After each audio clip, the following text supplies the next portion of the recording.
नमो भगवते वासुदेवाय। आप सभी का हमारे YouTube चैनल पर हार्दिक स्वागत है। साल 2026 में माघ महीने के कृष्ण पक्ष की अमावस्या यानी मौनी अमावस्या का व्रत कब है, तो आइए जान लेते हैं शुभ तिथि, महत्व और पौराणिक कथा। प्रेम से बोलें, लक्ष्मी नारायण भगवान की जय हो। माघ महीने के कृष्ण पक्ष की अमावस्या को मौनी अमावस्या कहा जाता है। मौनी अमावस्या पर मौन रहकर पवित्र नदी या जल कुंड में स्नान और दान करने का विशेष महत्व बताया गया है। ऐसा कहते हैं कि मौनी अमावस्या पर दान स्नान करने से इंसान के सारे पाप मिट जाते हैं और उसे मनोवांछित फल की प्राप्ति होती है। माघ मास की मौनी अमावस्या को सनातन धर्म में वर्ष की सबसे पवित्र और पुण्यदायी तिथियों में माना जाता है।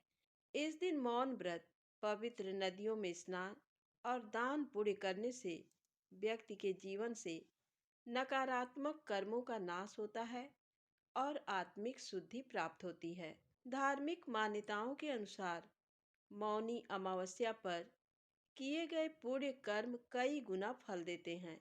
पंचांग के अनुसार माघ मास के कृष्ण पक्ष की अमावस्या तिथि 18 जनवरी को रात्रि 12:03 से शुरू होगी और 19 जनवरी को रात 1:21 पर समाप्त होगी। सनातन धर्म में पर्व और व्रत उदया तिथि के आधार पर मनाए जाते हैं, यानी जिस दिन सूर्योदय के समय अमावस्या तिथि होती है उसी दिन पर्व माना जाता है। इस नियम के अनुसार मौनी अमावस्या रविवार 18 जनवरी को मनाई जाएगी। अमावस्या तिथि पितरों को समर्पित मानी जाती है और जब ये माघ मास में आती है तो इसका धार्मिक महत्व और भी बढ़ जाता है। शास्त्रों में उल्लेख है कि माघ मास में किया गया स्नान अमृत के समान फल देता है। इस दिन गंगा, यमुना, सरस्वती या किसी भी पवित्र नदी में स्नान करने से पाप कर्मों का नाश होता है, पितरों की आत्मा को शांति मिलती है, जीवन के कष्ट और बाधाएं दूर होते हैं। माघ मेले में संगम सहित देश भर के तीर्थ स्थलों पर लाखों श्रद्धालु मौनी अमावस्या के दिन आस्था की डुबकी लगाते हैं। मान्यता है कि इस दिन किया गया स्नान व्यक्ति को मोक्ष के मार्ग की ओर अग्रसर करता है। मौनी अमावस्या का व्रत केवल उपवास तक सीमित नहीं है, बल्कि ये मन, वाणी और कर्म की शुद्धि का दिन माना जाता है। इस दिन मौन रहकर आत्मचिंतन करने से मन की चंचलता शांत होती है और आध्यात्मिक ऊर्जा का संचार होता है। धार्मिक ग्रंथों के अनुसार जो व्यक्ति इस दिन संयम और श्रद्धा के साथ व्रत करता है उसके जीवन में मानसिक शांति और सकारात्मकता बनी रहती है। इस दिन ब्रह्म मुहूर्त में उठकर स्नान करें। यदि संभव हो तो पवित्र नदी में स्नान करें। स्नान के बाद भगवान विष्णु, भगवान शिव और अपने इष्ट देव का ध्यान करें। पूरे दिन मौन व्रत रखने का संकल्प लें। मंत्र जाप मन ही मन करें। ऊंचे स्वर में बोलने से बचें। नकारात्मक विचारों, क्रोध और व्यर्थ की बातों से दूर रहें। धार्मिक ग्रंथों का पाठ, सत्संग, भजन और मंदिर दर्शन करना विशेष फलदायी माना जाता है। अब आइए सुने माघ मास की अमावस्या से जुड़ी एक पौराणिक कथा। वशिष्ठ जी कहते हैं, राजन सुनो, मैं तुमसे सुब्रत के चरित्र का वर्णन करता हूँ। ये शुभ प्रसंग श्रोताओं के समस्त पापों को तत्काल हर लेने वाला है। नर्मदा के रमणीय तट पर एक बहुत बड़ा अग्रहार ब्राह्मणों को दान में मिला हुआ गांव था। उसमें वेदों के ज्ञाता और धर्मात्मा ब्राह्मण निवास करते थे। वह धन धान्य से भरा था और वेदों के गंभीर घोष से संपूर्ण दिशाओं को मुखरित किए रहता था। उस गांव में एक श्रेष्ठ ब्राह्मण थे जो सुब्रत के नाम से विख्यात थे। उन्होंने संपूर्ण वेद का अध्ययन किया था। वेदार्थ के वे अच्छे ज्ञाता थे। धर्मशास्त्रों के अर्थ का भी पूर्ण ज्ञान रखते थे। पुराणों की व्याख्या करने में वे बड़े कुशल थे। वेदांगों का अभ्यास करके उन्होंने तर्कशास्त्र, ज्योतिष शास्त्र, गज विद्या, अश्व विद्या, 64 कलाएं, मंत्र शास्त्र, सांख्य शास्त्र तथा योग शास्त्र का भी अध्ययन किया था। वे अनेक देशों की लिपियां और नाना प्रकार की भाषाएं जानते थे। ये सब कुछ उन्होंने धन कमाने के लिए ही सीखा था तथा लोभ से मोहित होने के कारण अपने भिन्न भिन्न गुरुओं को गुरु दक्षिणा भी नहीं दी थी। उपायों के जानकार तो थे ही, उन्होंने उक्त उपायों से बहुत कुछ धन का उपार्जन किया। उनके मन में बड़ा लोभ था, इसलिए वे अन्याय से भी धन कमाया करते थे। जो वस्तु बेचने के योग्य नहीं है उसको भी बेचते और जंगल की वस्तुओं का भी विक्रय किया करते थे। उन्होंने चांडाल आदि से भी दान लिया, कन्या बेची तथा गौ, तिल, चावल, रस और तेल का भी विक्रय किया। वे दूसरों के लिए तीर्थ में जाते, दक्षिणा लेकर देवता की पूजा करते, वेतन लेकर पढ़ाते और दूसरों के घर खाते थे। इतना ही नहीं, वे नमक, पानी, दूध, दही और पकवान भी बेचा करते थे। इस तरह अनेक उपायों से उन्होंने यत्न पूर्वक धन कमाया। धन के पीछे उन्होंने नित्य नैमित्तिक कर्म तक छोड़ दिया था। न खाते थे न दान करते थे, हमेशा अपना धन गिनते रहते थे कि कब कितना जमा हुआ। इस प्रकार उन्होंने 1 लाख स्वर्ण मुद्राएं उपार्जित कर ली। धनोपार्जन में लगे लगे ही वृद्धावस्था आ गई और सारा शरीर जर्जर हो गया। काल के प्रभाव से समस्त इंद्रियां शिथिल हो गईं। अब वे उठने और कहीं आने जाने में असमर्थ हो गए। धनोपार्जन का काम बंद हो जाने से स्त्री सहित ब्राह्मण देवता बहुत दुखी हुए। इस प्रकार चिंता करते करते जब उनका चित्त बहुत व्याकुल हो गया, तब उनके मन में सहसा विवेक का प्रादुर्भाव हुआ। सुब्रत अपने आप कहने लगे, मैंने नीच प्रतिग्रह से नहीं, बेचने योग्य वस्तुओं के बेचने से तथा तपस्या आदि का भी विक्रय करने से ये धन जमा किया है। फिर भी मुझे शांति नहीं मिली। मेरी तृष्णा अत्यंत दुस्सह है। ये मेरु पर्वत के समान असंख्य सुवर्ण पाने की अभिलाषा रखती है। अहो, मेरा मन महान कष्टदायक और संपूर्ण क्लेशों का कारण है। सब कामनाओं को पाकर भी ये फिर दूसरी दूसरी नवीन कामनाओं को प्राप्त करना चाहता है।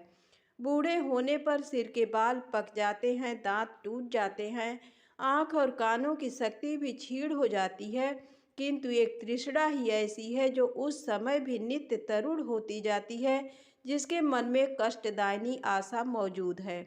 वह विद्वान होकर भी अज्ञानी है, अशांत है, क्रोधी है और बुद्धिमान होकर भी अत्यंत मूर्ख है। आशा मनुष्यों को नष्ट करने वाली है, उसे अग्नि के समान जानना चाहिए। अतः जो विद्वान सनातन पद को प्राप्त करना चाहता हो, वह आशा का परित्याग कर दे। ऐसा निश्चय करके ब्राह्मण देवता जब धर्म के मार्ग पर चलने के लिए उत्सुक हुए, उसी दिन रात में कुछ चोर उनके घर में घुस आए। आधी रात का समय था। आतताई चोरों ने ब्राह्मण को खूब कसकर बांध दिया और सारा धन लेकर चंपत हुए। चोरों के द्वारा धन छिन जाने पर ब्राह्मण अत्यंत दारुण विलाप करने लगा। हाय, मेरा धन कमाना धर्म, भोग अथवा मोक्ष किसी भी काम में नहीं आया। न तो मैंने उसे भोगा और न दान ही किया, फिर किस लिए धन का उपार्जन किया। हाय हाय, मैंने अपने आत्मा को धोखे में डालकर ये क्या किया। सब जगह से दान लिया और मदिरा तक का विक्रय किया।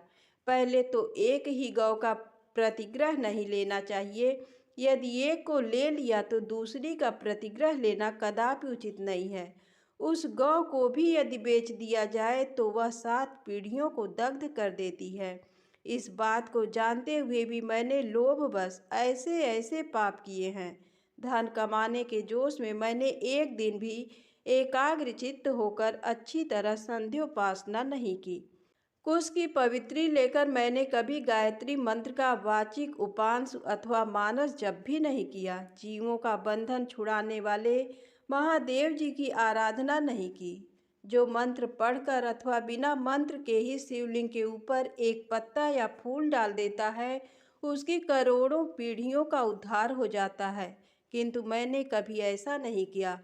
संपूर्ण पाप का नाश करने वाले भगवान विष्णु को कभी संतुष्ट नहीं किया।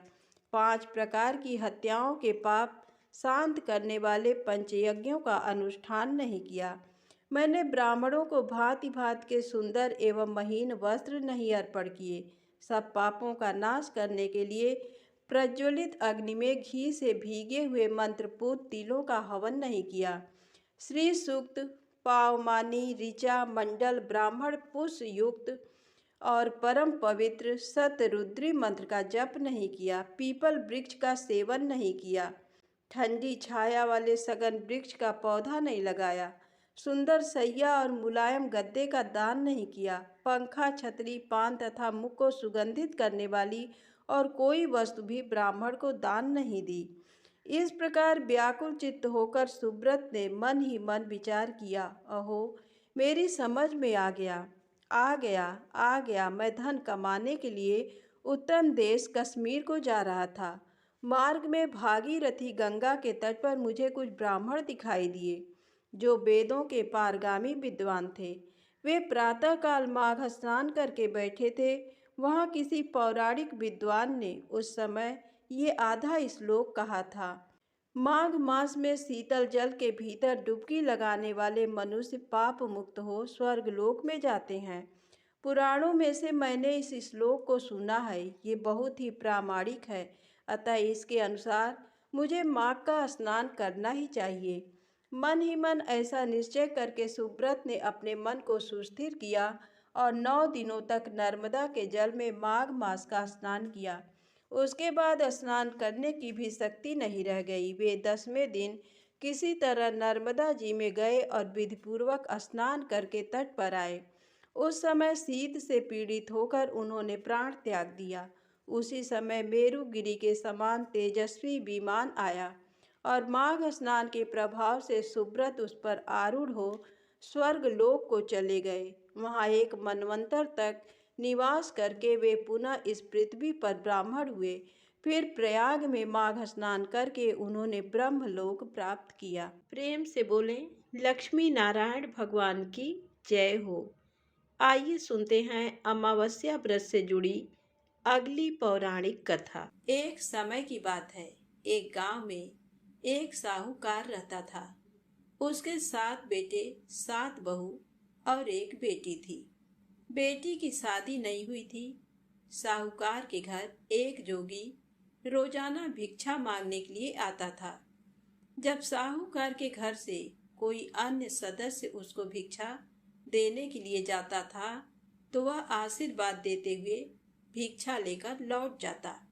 लेकिन जब साहूकार की बेटी भिक्षा देने के लिए जाती, तो वह जोगी भिक्षा तो ले लेता, परंतु वह कहता कि बेटी तू सुहागन तो है, पर तेरे भाग्य में सुहाग नहीं लिखा, तेरे भाग्य में तो दुहाग लिखा है। तो ये बात सुनकर साहूकार की बेटी को बहुत ही दुख होता। वह सारा दिन सोचती रहती। धीरे धीरे वह शरीर से बिल्कुल कमजोर हो गई। तो एक दिन उसकी माँ ने पूछा कि बेटी, तुम इन दिनों में इतनी कमजोर क्यों दिखाई पड़ती हो? तुझे खाने पीने को अच्छा देती हूँ, तुम्हें कोई परेशानी है तो मुझे बताओ। तो इतना कहते ही साहूकार की बेटी तो रोने लगी और उसने अपनी माँ को बताया कि माँ, एक जोगी भिक्षा मांगने के लिए आता है। आप सभी उसे भिक्षा देते हैं तो वह भिक्षा लेकर चुपचाप चला जाता है, लेकिन जब मैं उसे भिक्षा देती हूँ तो वह कहता है कि बेटी तू सुहागन तो होगी, लेकिन तेरे नसीब में दुहाग लिखा है। तो उसकी माँ को ये बात सुनकर बहुत ही दुख हुआ। उसकी माँ ने कहा कि बेटा, कल जब वह जोगी आएगा तो तुम उसे भिक्षा डालने के लिए जाना। मैं छुपकर बैठ जाऊंगी, देखती हूँ कि वह क्या कहता है। तो उसकी बेटी ने कहा ठीक है। अगले दिन जब जोगी भिक्षा लेने के लिए आया तो साहूकार की पत्नी दरवाजे की ओट में खड़ी हो गई। जब साहूकार की बेटी उसे भिक्षा देने लगी तो जोगी ने वही बात फिर से बोला कि बेटी, तू सुहागन तो होगी, लेकिन तेरे भाग्य में सुहागन का सुख नहीं लिखा। तो इतना कहते ही उस लड़की की माँ बाहर निकल आई और उस जोगी से बोली कि जोगी बाबा, हम एक तो तुम्हें भिक्षा देते हैं और ऊपर से तुम मेरी बेटी के लिए इस तरह से अपशब्द बोलते हो। तो जोगी बोला कि मैं गाली नहीं देता हूँ, मैं तो जो सच है वही बोलता हूँ, जो इसके भाग्य में लिखा है वही मैंने बताया है। तो साहूकार की पत्नी बोली कि हे जोगी बाबा, अगर तुम्हें ये पता है कि इसके भाग्य में दुहाग लिखा है, तो तुम्हें ये भी पता होगा कि ये दुख दूर कैसे होगा। इसीलिए तुम्हें इसका उपाय भी बताना पड़ेगा। चाहे कितने भी कठिन उपाय हो, मैं अवश्य करूंगी। तुम मेरी बेटी के भाग्य से ये दुख दूर करने का उपाय मुझे बताओ। तो साहूकार की पत्नी की बात सुनकर जोगी बोला कि 7 समुंदर पार एक सोना धोबिन रहती है, जो सोमवती अमावस्या का व्रत करती है। अगर वह अपने व्रत का फल इसको दे दे तो इसके दुखों का निवारण हो सकता है। अगर आपने ऐसा कुछ नहीं किया तो इसकी शादी तो होगी, लेकिन शादी होते ही इसके पति को सांप डस लेगा और उससे उसकी मौत हो जाएगी। तो जोगी बाबा की बात सुनकर साहूकार की पत्नी रोने लगी। तो जोगी बाबा तो इतना कहकर चला गया और साहूकार की पत्नी ने साहूकार को सारी बात बताई और उसी दिन सोमा धोबिन की तलाश में चली गई। चलते चलते वह एक घने जंगल में पहुंच गई। बहुत तेज धूप पड़ रही थी। प्यास के मारे उसका गला बैठा जा रहा था। वह बुरी तरह से थक चुकी थी और अपनी बेटी के लिए दुखी भी थी। तो इस तरह वह दुखी होती हुई भूखी प्यासी चल रही थी। तभी रास्ते में एक पीपल का पेड़ आया, तो वह विश्राम करने के लिए उसके नीचे बैठ गई। उसी पीपल के पेड़ में एक गरुड़ पक्षी का घोंसला था, जिसमें गरुड़ का एक छोटा सा बच्चा बैठा था। साहूकारनी को घोंसले के पास एक सांप जाता हुआ दिखाई दिया, तो साहूकारनी ने गरुड़ के बच्चे को बचाने के लिए सांप को मारकर ढाल के नीचे रख दिया। जब गरुड़ और गरुड़नी आए तो घोंसले के पास खून देखकर क्रोधित हो उठे और साहूकारनी को अपनी नुकीली चोंच से मारने लगी। तब साहूकारनी बोली कि मैंने तो तुम्हारे बच्चे को बचाया है और तुम मुझे मार रहे हो। ये सर्प तुम्हारे बच्चे को डसने वाला था। ये कहती हुई साहूकारनी ने सांप की ओर इशारा किया, तो उन दोनों ने देखा तो वहां पर सांप मरा हुआ पड़ा था। तो गरुड़ ने कहा कि तुमने हमारे बच्चे की जान बचाई है, अब तुम्हें जो कुछ मांगना है मांगो, मैं अवश्य पूर्ण करूंगा। तो गरुड़ की बात सुनकर साहूकारनी बोली कि मुझे 7 समुंदर पार सोमा धोबिन रहती है, अगर तुम उसके घर छोड़ाओ तो आपकी बहुत ही मेहरबानी होगी। तो गरुड़ ने साहूकारनी को अपनी पीठ पर बैठाकर 7 समुंदर पार सोना धोबिन के घर पहुंचा दिया। वहां जाकर साहूकारनी ने सोचा कि सोना धोबिन को कैसे राजी करूं। अगर मैं उसे सीधे सीधे बोल दूंगी कि तुम्हारे अमावस्या व्रत का फल मेरी बेटी को दे दो, तो वह ऐसा बिल्कुल भी नहीं करेगी। मुझे कुछ ऐसा उपाय करना होगा जिसे वह खुशी खुशी अमावस्या व्रत का फल मेरी बेटी को दे दे, जिससे मेरी बेटी का जीवन संवर जाए। साहूकारनी वहीं बैठी बैठी यही सब कुछ सोच रही थी। तभी उसे सोना धोबिन के बहुओं के लड़ने की आवाज सुनाई दी। वह सारी की सारी घर के काम काज को लेकर लड़ाई कर रही थी और काम कोई भी नहीं करना चाहती थी। तो साहूकारनी सोचने लगी कि यही मौका है सोना धोबिन को खुश करने का। अब तो साहूकारनी ने जब सोमना धोबिन के बेटे बहू सारे सो जाते तो उनके घर का सारा काम करती, गायों को नहलाकर चारा डालती, घर की साफ सफाई करती, रसोई का काम करती, चौका बर्तन करती, आटा पीसती, कपड़े धोती, पानी भरती और सूर्योदय होने से पहले चली जाती। तो ये सब कुछ देखकर सोमा धोबिन बड़ी ही हैरान थी कि रोजाना लड़ने वाली मेरी बहुएं इतना प्रेम पूर्वक सूर्योदय से पहले काम कैसे कर लेती हैं। तो उसने अपने बहुओं को बुलाया और पूछा कि तुम में से कौन है जो सुबह जल्दी उठकर सारा काम कर लेती है। तो सारी बहुएं एक दूसरे की ओर देखने लगीं और सोचने लगी कि ये सारा काम कौन कर रहा है। सारी की सारी एक दूसरे से पूछती। तो सोमा धोबिन बोली कि तुम आजकल लड़ाई भी नहीं करती हो और काम भी सुबह होने से पहले कर लेती हो। तो सारी बहुएं एक दूसरे की ओर देखते हुए बोली कि सासू जी, काम तो हमें ही करना पड़ता है, चाहे हम लड़ाई करके करें या राजी मन से करें, इसलिए लड़ाई करने का क्या फायदा। तो सोना धोबिन ने सोचा कि जरूर दाल में काला है, आज देखा जाए कि कौन सी बहू काम करती है। तो वह पूरी रात सोई नहीं, निगरानी करती रही कि आज तो मैं पता लगा कर रहूंगी कि कौन सी बहू काम करती है। तो थोड़ी ही देर बाद किसी के आने की आहट सुनाई देती है। तो सोमा धोबिन देखती है कि कोई औरत बाहर से आती है और उसने घर का सारा काम किया और काम करके जब वह जाने लगी तो सोना धोबिन ने कहा कि तुम कौन हो और तुम्हारी ऐसी क्या जरूरत है जो तुम इतना काम करती हो। कितने दिन हो गए मुझे देखते हुए कि तुम रोजाना सुबह होने से पहले सारा काम करके चली जाती हो। आज तो तुम्हें मुझे बताना पड़ेगा कि तुम मेरे घर का सारा काम क्यों करती हो। तो सोना धोबिन के ऐसा कहते ही साहूकारनी उसके पैरों में गिर पड़ी और रोने लगी और कहने लगी कि जरूरत है तभी तो मैं इतना काम कर रही हूँ, पर पहले तुम मुझे वचन दो तभी मैं बताऊंगी, अन्यथा मैं आपको कुछ नहीं बताऊंगी। तो सोना धोबिन ने उसे वचन दे दिया और कहा कि अब तो बताओ।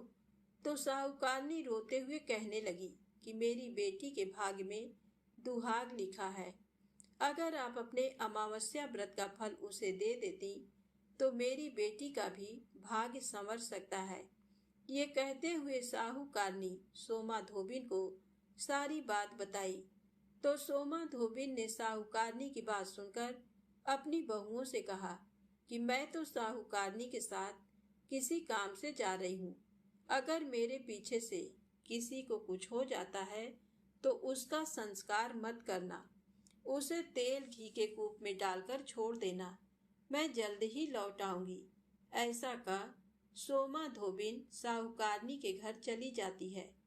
साहूकारनी की बेटी का विवाह तय हो गया और जिस दिन विवाह होने वाला था दूल्हा आकर फेरों के लिए बैठ जाता है। तो सोना धोबिन दूल्हे के घुटनों के पास कच्चा करवा रखती है और उसमें दूध डालकर तांत का तार लेकर बैठ जाती है। थोड़ी ही देर बाद में वहां पर दूल्हे को डसने के लिए सांप आया। तो सोना धोबिन ने करवा आगे रखा और तांत से बांध दिया, लेकिन जब ये सब दूल्हे ने देखा तो डर के मारे ही उसकी मृत्यु हो गई। तो सोना धोबिन ने अपने टीके में से रोली निकाली, मांग में से सिंदूर निकाला, आंख में से काजल निकाला और मेहंदी निकालकर छोटी अंगुली चीर कर छींटे मारे और बोली कि आज तक जितने भी मैंने अमावस्या के व्रत किए हैं उन सभी व्रतों का फल मैं साहूकारनी की बेटी को देती हूँ और आगे जो मैं व्रत करूँगी वह फल मेरे बेटे और मेरे पति को लगे। तो सोना धोबिन के इस तरह संकल्प करते ही दूल्हा फिर से जीवित हो गया और साहूकारनी की बेटी का बड़ी ही धूमधाम से विवाह हुआ। उसकी विदाई होने के बाद में सोना धोबिन अपने घर को जाने लगी। तो साहूकारनी बोली कि तुमने मेरे जमाई को नया जीवन दान दिया है, इसीलिए तुम कुछ भी मांगो, मेरे सामर्थ्य अनुसार होगा वह मैं सब कुछ तुम्हें दूंगी। वह बोली कि मुझे तो कुछ नहीं चाहिए, मुझे तो सिर्फ एक हांडी दे दो। तो वह हांडी लेकर चली जाती है। तो चलते चलते रास्ते में ही सोमवती अमावस्या का व्रत आ जाता है तो वह हांडी का 108 परिक्रमा लगाकर पीपल के पेड़ के नीचे दबाकर घर आ जाती है। घर आकर देखती है कि उसके पति की तो मृत्यु हो गई है और वह तेल और घी के कूप में पड़ा है। तब वह अपने टीके में से रोली निकालती है, मांग में से सिंदूर निकालकर, आंखों में से काजल निकालकर और मेहंदी के साथ चिट अंगुली से छींटे देती है और कहती है कि रास्ते में जो मैंने सोमवती अमावस्या का व्रत किया है उसका फल मेरे पति को लगे। तो उसके इस तरह कहते ही उसका पति उठकर बैठ जाता है। उसी समय उनके घर ज्योतिष आया हुआ था।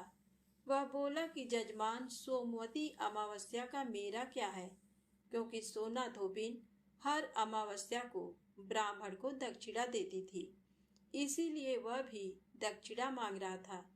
तो सोना धोबिन कहती है कि अब की बार मेरे अमावस्या का व्रत तो रास्ते में ही आया था, तो मैंने ऐसा कुछ भी नहीं किया। जो कुछ किया था वह सब पीपल के पेड़ के नीचे ही गाड़ दिया। आज मेरे पास देने के लिए दक्षिणा तो नहीं है।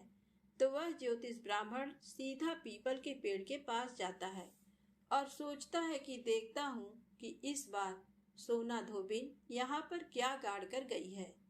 तो वह जल्दी जल्दी वहाँ पीपल के पेड़ के नीचे से जगह खोदकर देखता है तो वहाँ 108 और 13 सोने के चक्कर उसे मिलते हैं। तो ये देखकर उसे बहुत ही हैरानी होती है। ज्योतिष ब्राह्मण उन सबको वहां से उठाता है और सोना धोबिन के घर ले जाता है और वहां जाकर कहता है कि इस तरह से तुमने वहां पर फेरी लगाई और मुझे बोला कि अब की बार मैंने कुछ भी नहीं किया है। तो सोना धोबिन बोली कि वह तो तुम्हारे भाग से हुआ है, मैंने ऐसा कुछ नहीं किया, इसीलिए इन सबको तुम ही ले जाओ। तो सोना धोबिन की बात सुनकर ब्राह्मण कहता है कि मेरा तो इसमें चौथा हिस्सा है, बाकी तो सब तुम्हारा है। आपका मन हो आप उसे दे देना, पर मैं तो चौथा हिस्सा ही लेकर जाऊंगा। तो इस तरह अमावस्या के व्रत का चमत्कार देखकर सारी नगरी में ढिंढोरा पिटवाया कि हर व्यक्ति अमावस्या का व्रत करे। हे अमावस्या माता, जैसा साहूकार की बेटी को सुहाग दिया वैसा सबको देना। सुहागिन स्त्रियों के सुहाग की हमेशा रक्षा करना, अखंड सौभाग्य का आशीर्वाद देना, सुख समृद्धि बनाए रखना। जो भी इस कथा को श्रद्धा भाव से सुने और हुंकारा भरे, उसके जीवन से सारी मुसीबतों को दूर करना। प्रेम से बोलो अमावस्या माता की जय हो, श्री हरि विष्णु भगवान की जय हो। अब आइए सुने 3 पनौती अमावस्या की पौराणिक व्रत कथा। एक गांव में एक बूढ़ी अम्मा रहती थी। उसके साथ उसकी बहू रहती थी। उस बुढ़िया का बेटा विदेश में कमाई करने के लिए गया हुआ था। सास और बहू बहुत ही अच्छी थी। उस बुढ़िया माई की बहू बहुत ही धार्मिक विचारों वाली, उसकी पूजा पाठ और धर्म कर्म में बहुत ही रुचि थी। एक दिन वह अपने सास से आकर बोली कि माँ जी, मैं आज व्रत रखना चाहती हूँ। तो उसकी सासू ने कहा कि बेटा, आज ऐसी क्या बात है, तुम कौन सा व्रत रखना चाहती हो? तब बहू ने कहा कि सासू माँ, मैं 3 पनौती अमावस्या का व्रत शुरू करना चाहती हूँ। तो उसकी सास बोली कि बहू, ये व्रत क्या होता है और इस व्रत को करने से क्या फल मिलता है, मुझे भी बताओ। तब बहू ने कहा कि सासू माँ, 3 पनौती अमावस्या का व्रत करने से बहुत पुण्य फल मिलता है। घर में अन्न धन बना रहता है, सुख शांति रहती है, अटल सुहाग मिलता है और पुत्र की प्राप्ति होती है। इस व्रत में प्रत्येक वर्ष अलग अलग खाना खाया जाता है। भगवान विष्णु के मंदिर में चढ़ावा चढ़ाया जाता है या फिर किसी ब्राह्मण को दान दिया जाता है। इस व्रत में पहले साल शक्कर, घी और चावल से बना हुआ खाना खाया जाता है। जब पहले साल की 12 अमावस्या का व्रत पूरा हो जाए तो 1.25 किलो चावल, 1 कटोरी घी तथा 1 कटोरी शक्कर किसी ब्राह्मण को दान दिया जाता है। दूसरे साल जौ, घी और शक्कर से बना हुआ खाना खाया जाता है।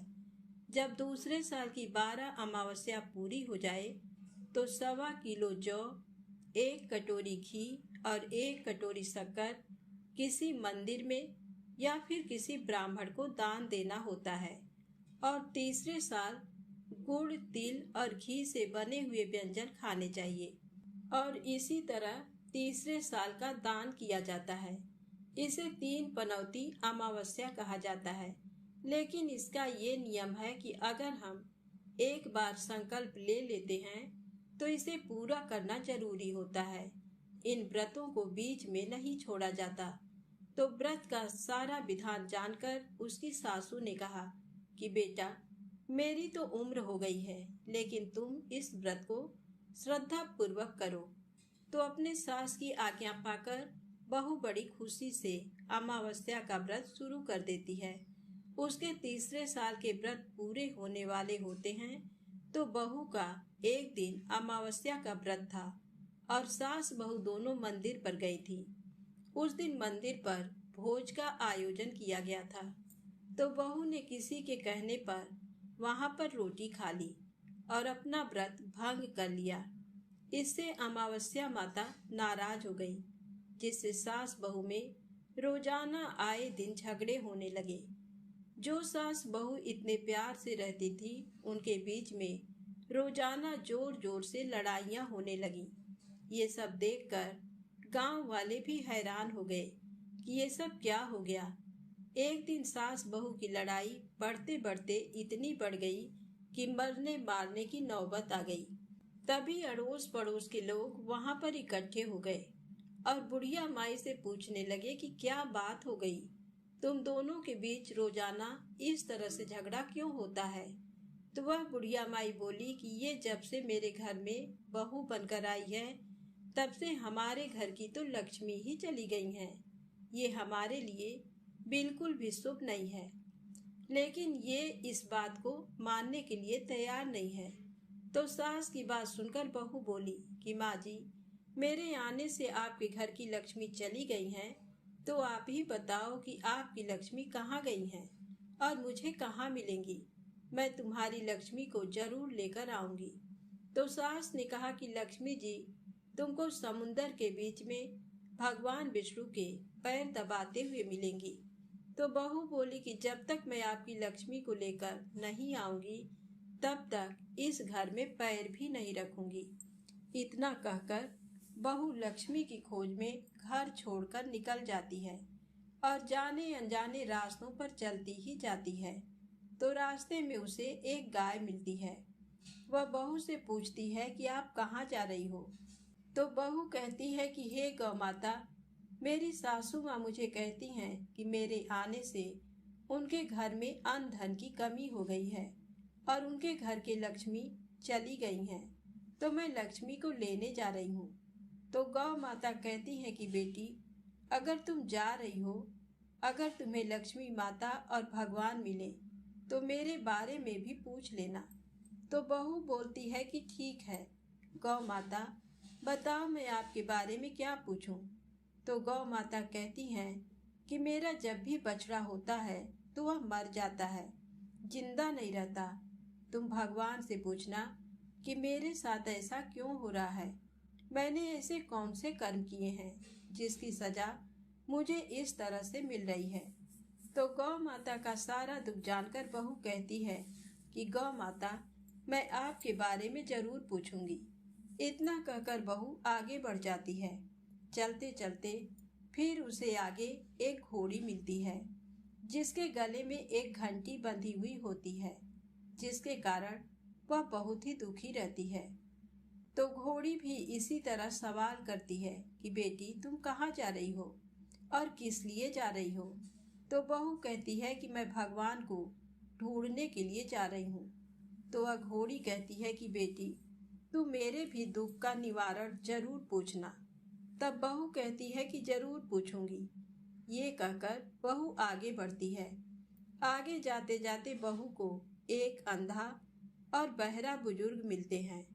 जो रास्ते के बीचों बीच बैठे होते हैं। तो बहू सोचती है कि बेचारा रास्ते के बीच में बैठा है, इसे चोट ना लग जाए। तो वह पास जाकर कहती है कि बाबा उठो, सड़क के किनारे पर बैठ जाओ, लो मैं तुम्हारी मदद करती हूँ। तो ऐसा कहकर वह उस बुजुर्ग व्यक्ति का हाथ थामकर उसे सड़क के किनारे एक पेड़ के नीचे बैठा देती है। तो वह बूढ़ा आदमी उसको धन्यवाद देता हुआ कहता है कि बेटी तुम कौन हो और कहाँ से आई हो। तो वह कहती है कि बाबा मैं भगवान विष्णु और माता लक्ष्मी को ढूंढने के लिए जा रही हूँ। मेरी सास कहती है कि मैं अभागन हूँ, मेरे आने से उनके घर का अन्न धन नष्ट हो गया है, इसीलिए मैं लक्ष्मी की तलाश में जा रही हूँ।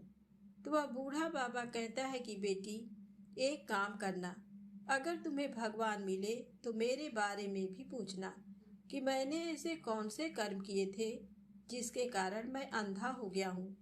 तो वह कहती है कि ठीक है बाबा, मैं आपका सवाल भी पूछ लूंगी। जैसे ही वह बूढ़े बाबा से बातचीत करके आगे बढ़ती है तो रास्ते में उसे एक बूढ़ी औरत मिलती है जो हाथ और पैर से अपाहज होती है। वह भी बहू से अपनी समस्या भगवान से पूछने के लिए कहती है। तो बहू उसकी समस्या को भी पूछने के लिए तैयार हो जाती है और आगे चली जाती है। चलते चलते भूख प्यास से बेहाल वह बिल्कुल थक जाती है और एक आम के पेड़ के नीचे बैठ जाती है। तब आम का पेड़ उसे इतना थका हुआ हैरान परेशान देखकर पूछता है कि बेटी तुम कहाँ से आई हो और कहाँ जा रही हो। तब वह बहू बताती है कि मैं लक्ष्मी को लेने जा रही हूँ। तब वह पेड़ कहता है कि मेरी समस्या भी लक्ष्मी माता से पूछ लेना कि मेरे पेड़ पर आम खट्टे क्यों लगते हैं। तो बहू ने कहा ठीक है। आगे चलते चलते बहू को एक तलाई मिलती है। तो वह भी बहू से कहती है कि बेटा तुम भगवान से पूछना कि मेरी तलाई का पानी इतना मैला क्यों है। मेरी तलाई का पानी कोई भी मनुष्य नहीं पीता। तो बहू कहती है कि जरूर पूछूंगी। इतना कहकर वह आगे बढ़ जाती है। इस तरह बहुत दिनों तक जंगल में चलते चलते वह बहुत थक जाती है। उसे भूख भी लगी होती है, लेकिन खाने के लिए उसे कुछ भी नहीं मिलता। तो वह भूख और प्यास के कारण बेहोश हो जाती है। उसी समय भगवान विष्णु और माता लक्ष्मी वहां पर विचरण करते हुए आते हैं। तब माता लक्ष्मी जी विष्णु जी से कहती हैं कि हे नाथ, ये आपकी बहुत ही बड़ी भक्तन है, आप इसके दुखों का निवारण करो। तब विष्णु भगवान कहते हैं कि इस संसार में बहुत सारे जीव ऐसे हैं जो बहुत ही दुखी हैं। सारे लोग अपने अपने कर्मों का फल भोग रहे हैं, तो मैं किस किस के दुख का निवारण करूं। तो लक्ष्मी माता विनती करने लगती हैं कि ये बहुत ही भूखी प्यासी है और आपकी सच्ची भक्त भी है। अगर आपने इसे ऐसे ही जंगल में छोड़ दिया तो जंगली जानवर इसे अपना शिकार बना लेंगे। माता लक्ष्मी जी की बात सुनकर भगवान विष्णु एक साधु का वेश धारण करके बहू के पास आते हैं और अपने कमंडल में से पानी का छींटा देकर उसे होश में लाते हैं। बहू के होश में आते ही साधु के वेश में भगवान उससे पूछते हैं कि बेटा तुम कहाँ से आई हो और कहाँ जा रही हो। तो वह पूरी बात बताती है।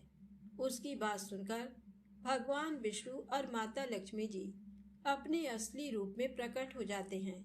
उनके साथ में अमावस्या माता भी वहां पर आ जाती हैं। तो बहू उनके चरणों में गिरकर रोने लगती है और कहती है कि मुझसे ऐसी कौन सी गलती हो गई है जिसके कारण मैं इस तरह जंगलों में भटकती फिर रही हूँ। तो अमावस्या माता बहू को कहती हैं कि बेटी तूने मेरे व्रत को खंडित किया है, इसी की सजा तुझे मिली है, लेकिन तुम्हारी सच्ची श्रद्धा देखकर मैं तुम्हें माफ करती हूँ। अब तुम घर जाओ, तुम्हारा घर अन्न धन से संपन्न होगा और तुम्हारी जो झोपड़ी है वह सुंदर महल में बदल जाएगी। तुम्हारी सारी मनोकामना पूर्ण होगी। तुम फिर से 3 पनौती अमावस्या का व्रत श्रद्धा पूर्वक विधि विधान से करके उसका उद्यापन कर देना। इस तरह का आशीर्वाद पाकर बहू बहुत ही खुश हुई और फिर भगवान विष्णु और लक्ष्मी जी से रास्ते में जो जो मिले थे उनके दुखों का कारण पूछने लगी। तो गाय के बारे में पूछा तो भगवान विष्णु ने बताया कि उस गाय ने कभी भी अपने मालिक को दूध नहीं दिया। उसका मालिक बहुत ही गरीब था। वह उसके दूध से अपना गुजर बसर करता था, लेकिन उसके इस तरह परेशान करने से उसने उस गाय को छोड़ दिया और उसी की बददुआ उस गाय को लग गई है, जिसके कारण उसके बछड़े जिंदा नहीं रहते। तुम ऐसा करना, उसका दूध निकालकर एक बार तुम पी लेना, जिसके बाद उसके बछड़े जिंदा रहने लगेंगे और उससे कहना कि अपने मालिक के घर वापस चली जाए। फिर बहू ने घोड़े के बारे में पूछा तो विष्णु भगवान ने बताया कि वह घोड़ी पिछले जन्म में आटा पीसने वाली महिला थी। जब भी वह गांव के घरों का आटा पीसती थी तो उसमें मिलावट कर देती थी और आटा चुरा कर रख लेती थी, इसीलिए उसके गले में चक्की के पाट बंधे हुए हैं। तुम उसके पाट खोल देना, वह बिल्कुल ठीक हो जाएगी। उसके बाद में उस बूढ़े बाबा के बारे में पूछा तो भगवान विष्णु ने बताया कि उस बूढ़े आदमी ने कभी भी मंदिर जाकर भगवान के दर्शन नहीं किए हैं, इसी कारण वह अंधा हो गया है। अगर वह मंदिर जाए और वहां जाकर भगवान के भजन सुने तो उसकी आंखें ठीक हो सकती हैं। फिर जो पैरों से अपाहिज थी उस बुढ़िया के बारे में पूछा तो भगवान ने बताया कि उस बुढ़िया ने अपनी जवानी में कभी भी दान पुण्य नहीं किया था, इसीलिए उसे ये सजा मिली है। तुम उससे दान करवा देना और कहना कि अमावस्या का व्रत रखे, जिसके फलस्वरूप वह बिल्कुल ठीक हो जाएगी।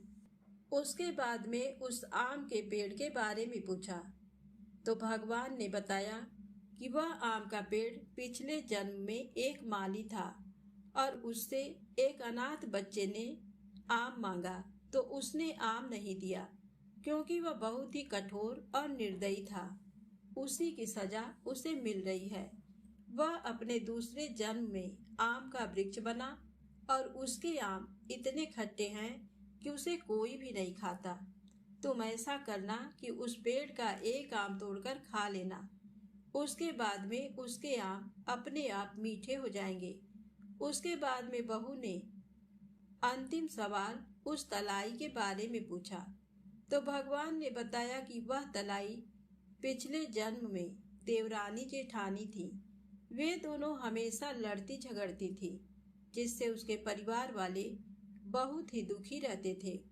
उन दोनों ने हमेशा साथ रहने वाले दोनों भाइयों को अपने माँ बाप से अलग कर दिया और उन दोनों ने स्वर्ग जैसे घर का माहौल बिल्कुल ही खराब कर दिया। उसी की सजा उसे मिल रही है। इसी के कारण उसका पानी मैला है और कोई भी व्यक्ति उस तलाई का पानी नहीं पीता है। तुम ऐसा करना, उस तलाई का पानी एक घूंट पी लेना, उसी समय वह तलाई शुद्ध हो जाएगी।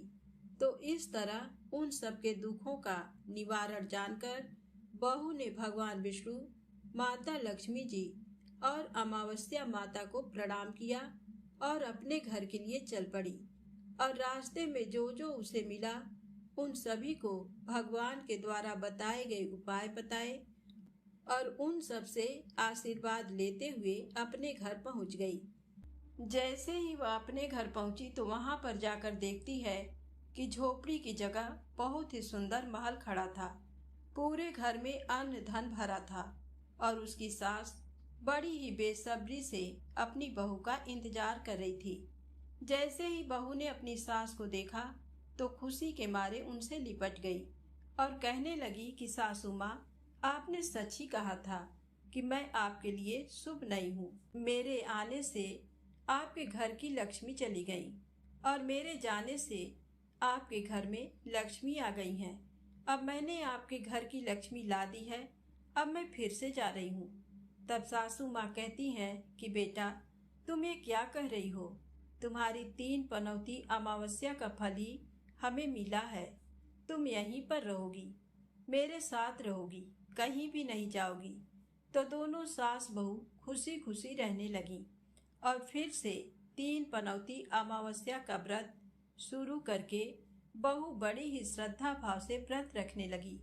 तो अमावस्या माता के आशीर्वाद से उसका पति भी एक दिन विदेश से लौट आया और घर में इतना सारा अन्न धन देकर उसने अपनी माँ से पूछा कि माँ, आपने ऐसा क्या किया जो तुम्हारे पास इतना धन हो गया?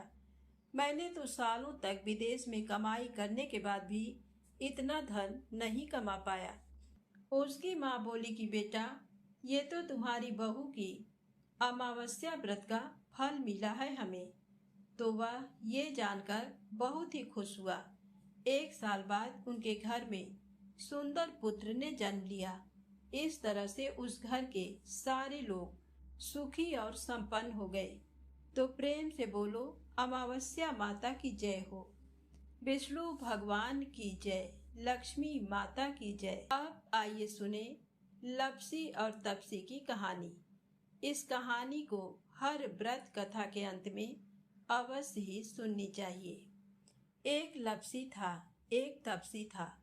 तप्सी हमेशा भगवान की तपस्या करता था, लेकिन उसे चोरी करने की आदत थी। लप्सी हमेशा सवा सेर की लापसी बनाता और पहले भगवान को भोग लगाता, उसके बाद में स्वयं भोजन करता। दोनों भाइयों का यही नियम था। तो एक दिन किसी बात को लेकर दोनों में कहा सुनी हो गई। तो तप्सी बोला कि मैं रोजाना भगवान की तपस्या करता हूँ, इसलिए मैं बड़ा हूँ। तो लप्सी बोला कि मैं रोज भगवान को सवा सेर की लापसी का भोग लगाता हूँ, इसलिए मैं बड़ा हूँ। ऐसा कहते हुए दोनों जोर जोर से लड़ने लगे। तभी वहां से नारद जी गुजर रहे थे। दोनों को लड़ता हुआ देखकर वहां आए और उनसे पूछा कि तुम दोनों लड़ क्यों रहे हो? तो दोनों ने अपने आप को बड़ा बताया और साथ में बड़ा होने का कारण भी बताया। तो नारद जी बोले कि मैं तुम्हारा फैसला कर दूंगा, कल आऊंगा, बता दूंगा कि कौन बड़ा है। दूसरे दिन लप्सी और तप्सी नहाकर अपनी रोज की भक्ति करने आए। तो नारद जी ने छुपकर 1.25 करोड़ की एक एक अंगूठी उन दोनों के आगे रख दी। जैसे ही भक्ति करते हुए तप्सी की नजर उस अंगूठी पर पड़ी, तो उसने चुपचाप से उठाई और अपनी पैर के नीचे दबा ली। लप्सी की नजर अंगूठी पर पड़ी, लेकिन उसने ध्यान नहीं दिया। उसने पहले भगवान को भोग लगाया और फिर स्वयं भोजन करने के लिए बैठ गया। थोड़ी देर बाद नारद जी सामने आए। तो दोनों ने पूछा कि अब बताओ, हम में से कौन बड़ा है? तो नारद जी ने तप्सी से खड़ा होने के लिए कहा। तो वह खड़ा हुआ तो उसके पैर के नीचे दबी हुई अंगूठी दिखाई दी। तो नारद जी ने तप्सी से कहा, तपस्या तो तुम करते हो, इतनी तपस्या करने के बाद भी तुम्हारी चोरी करने की आदत नहीं गई। ये अंगूठी मैंने ही तुम दोनों के आगे रखी थी।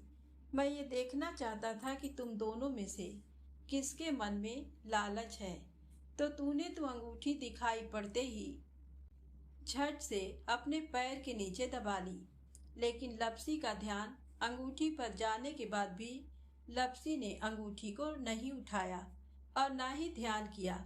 उसने सिर्फ अपने भगवान जी में ही ध्यान रखा, उन्हें भोग लगाया और बाद में स्वयं भोजन करने लगा। इसीलिए लप्सी बड़ा है और तुम्हें तुम्हारी तपस्या का कोई भी फल नहीं मिलने वाला है। जितनी चाहे मर्जी तुम तपस्या कर लो, तुम्हें इसका कोई भी फल नहीं मिलेगा। तो तप्सी को यह सुनकर बहुत ही दुख हुआ और वह शर्मिंदा होकर नारद जी से माफी मांगने लगा और कहने लगा कि आज तक की मेरी गलती माफ करो और मुझे बताओ कि मुझे मेरी तपस्या का फल कैसे मिलेगा। आज के बाद कभी भी चोरी नहीं करूंगा। तो नारद जी ने कहा कि यदि कोई गाय और कुत्ते की रोटी नहीं बनाएगा तो उसका फल तुझे मिलेगा। यदि कोई आदमी ब्राह्मण को भोजन करवाकर उसे दक्षिणा नहीं देगा तो उसका फल भी तुझे ही मिलेगा। अगर किसी को सूट, साड़ी, ब्लाउज अगर हम देते हैं उसके ऊपर भेंट स्वरूप कुछ रुपए नहीं देंगे तो उसका फल भी तुझे ही मिलेगा। अगर कोई व्यक्ति दिए से दिया जलाए तो उसका फल भी तुझे ही मिलेगा। अगर कोई औरत आंगन लीपकर चौका नहीं लीपेगी तो उसका फल भी तुझे ही मिलेगा। यदि कोई व्रत कथा में सारी कहानी सुन ले लेकिन तुम्हारी कहानी ना सुने तो उसका फल भी तुझे ही मिलेगा। उसी दिन से हर व्रत कथा और कहानी के साथ लपसी तपसी की कहानी कही और सुनी जाती है और कथा सुनने के बाद में कहना चाहिए कि लपसी का फल लपसी को मिले, तपसी का फल तपसी को मिले और हमारी कहानी का और हमारे व्रत का फल हमें मिले। तो प्रेम से बोलें, लक्ष्मी नारायण भगवान की जय हो।